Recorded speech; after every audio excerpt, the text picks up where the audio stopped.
Kumusta mga bata? Welcome to our video lesson in Music 8. In this video, we will be covering the Southeast Asian instrumental music of Indonesia, Malaysia, and Singapore. Let's get going!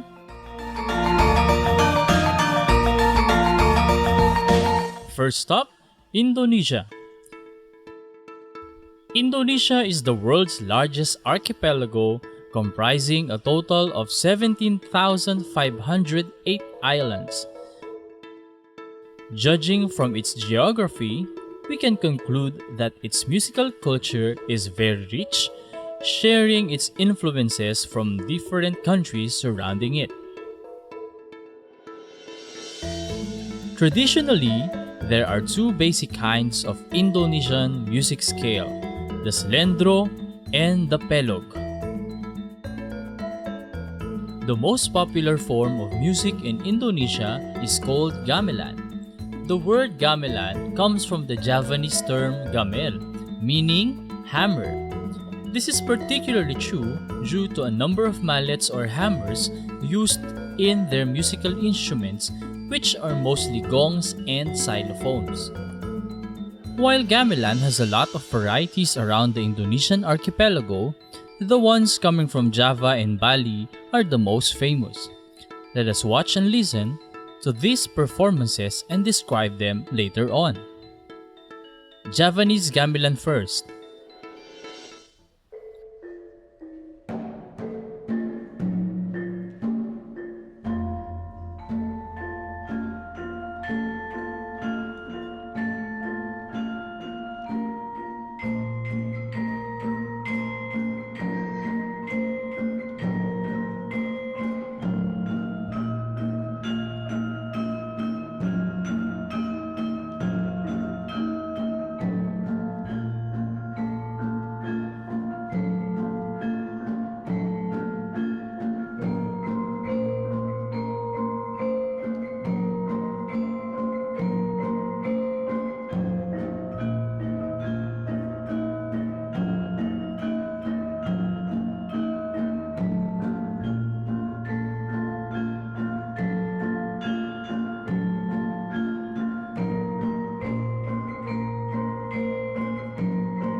There you have it.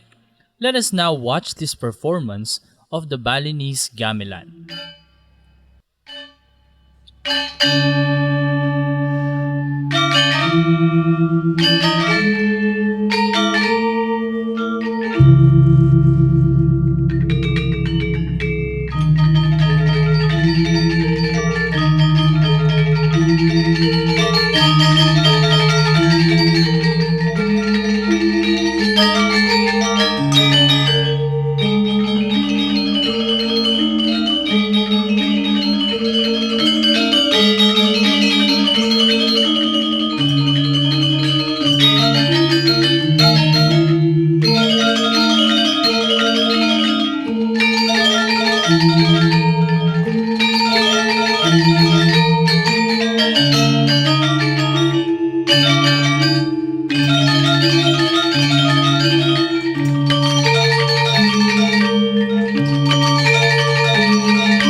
That's it.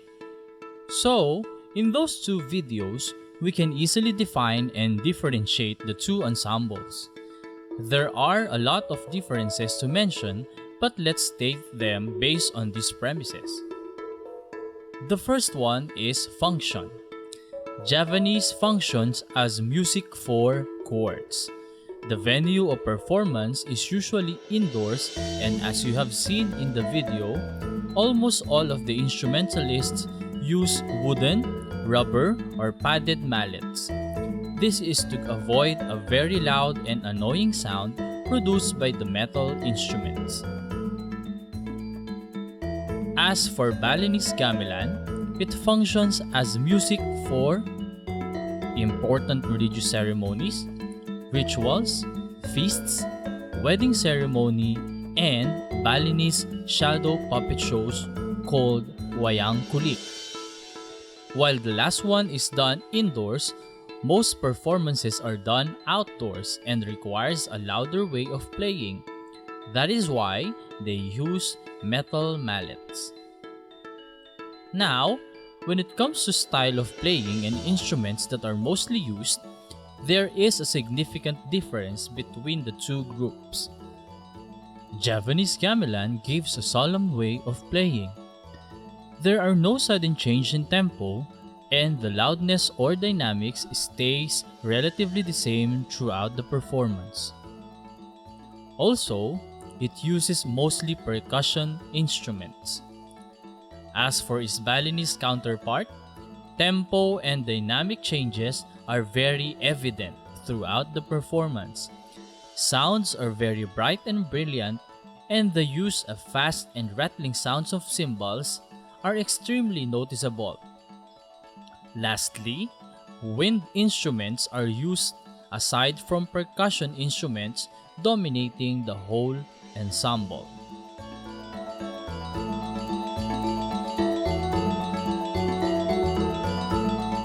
There you have it, learners. We learned the traditional music of Indonesia and its significance to how they perform and practice their culture. Now, let's move on to the next country nearby, the country of Malaysia. Malaysia has a rich musical culture that is a mixture of cultures from many multiracial groups and other countries like China, India, Thailand, Indonesia, Persia, Arabia, and also the Western countries. Traditionally, they have several musical ensembles and types of performance to suit their needs. The first one is Agung and Kulintang.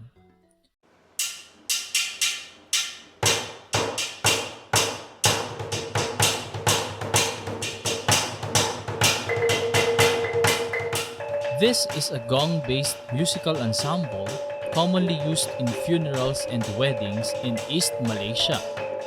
This type of ensemble is similar to the Kulintang of the Philippines, Brunei, and Indonesia.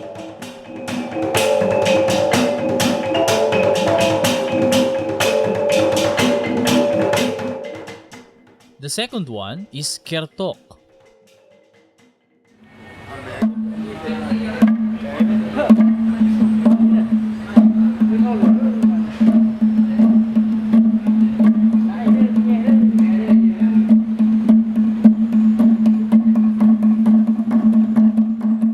This is a musical ensemble from the Malay Peninsula, consists of wooden planks played swiftly and rhythmically in traditional Malay functions.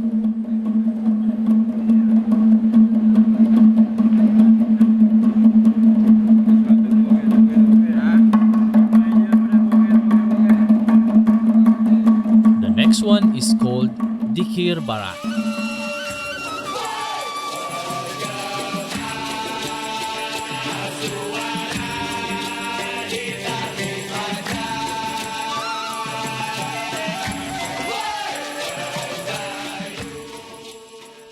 This is a type of musical form that is important to Malaysia's national culture. It is performed by singing in groups and often in a competitive manner, usually with percussion instrumental accompaniment or sometimes without instruments at all.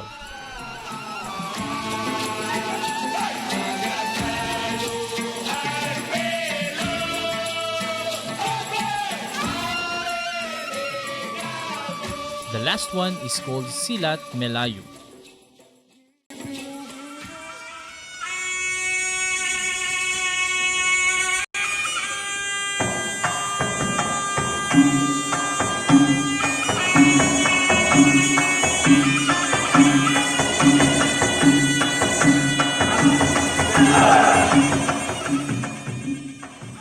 This is a form of martial art that is similar to Tai Chi.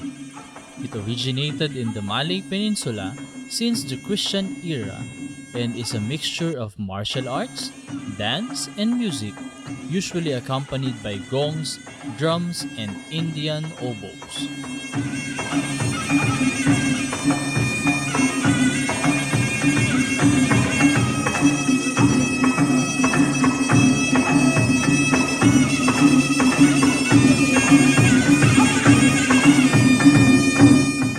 Alright, learners, we now have a clearer view of Malaysia's musical culture and its similarities to our own.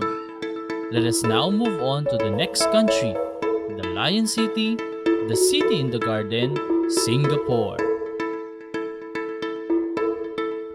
Through the years, the music industry in Singapore grew, having Western influenced performances by the Singapore Symphony Orchestra,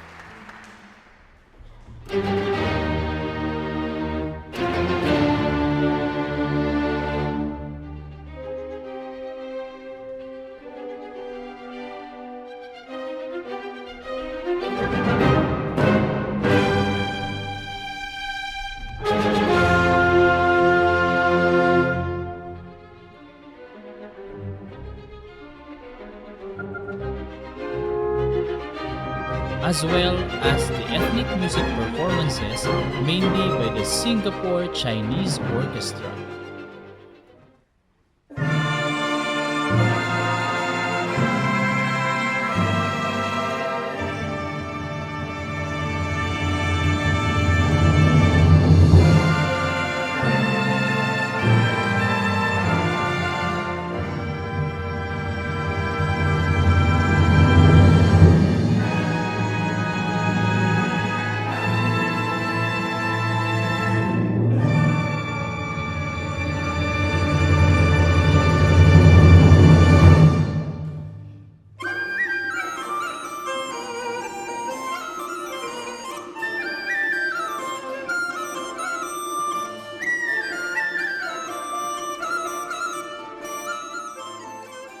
Other performing groups with Malay and Indian influence are still prevalent until today.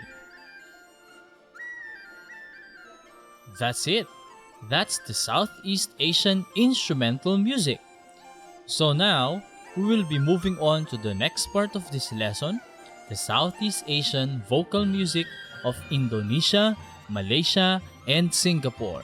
See you on the next video.